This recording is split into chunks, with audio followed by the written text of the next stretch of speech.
Hello, my name is Yana Lihodit and welcome to my presentation concerning influenza season.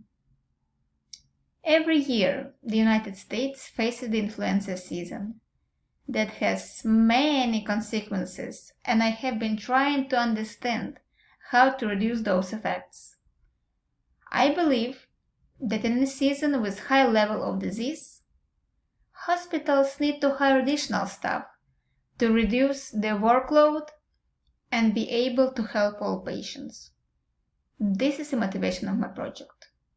So I decided to find the most vulnerable to the flu regions and months with a high rate of disease. More than 333 million people live in US. Some states like California, Texas, New York, Florida are the most populated, but as we can see from this chart, not all of them have highest rate of death. Bigger size of circles show us where the high number of death. So I was surprised to see that states less populated like Minnesota, Missouri, Kansas, Ohio, Indiana struggled from flu a lot. And East Coast more vulnerable to the flu, maybe because of the colder climate.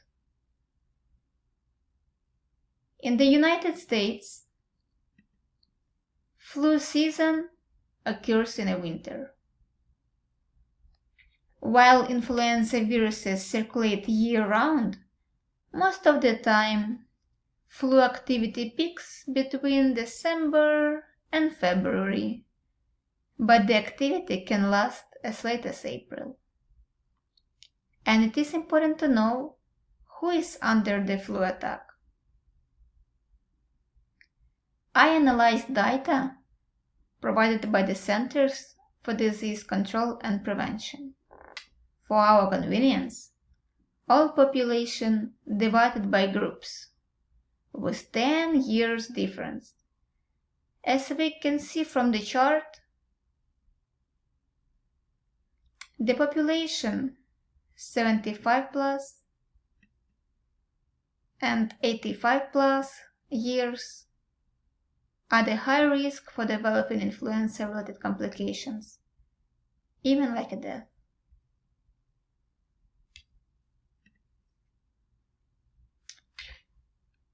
So my recommendations will be the following. To prepare additional staff in advance and plan budget regarding the flu season, which starts with the beginning of winter.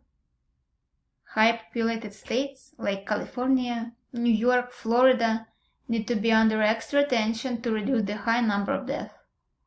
But the less populated states like Kansas, Nebraska, Hawaii, Ohio also affected by flu. These states shouldn't be deprived by attention and help to fight flu epidemic. And to pay attention to the most vulnerable population, adults 75 plus, provide additional information to them about upcoming flu season with high risk of developing influenza-related complications. Thank you for your time.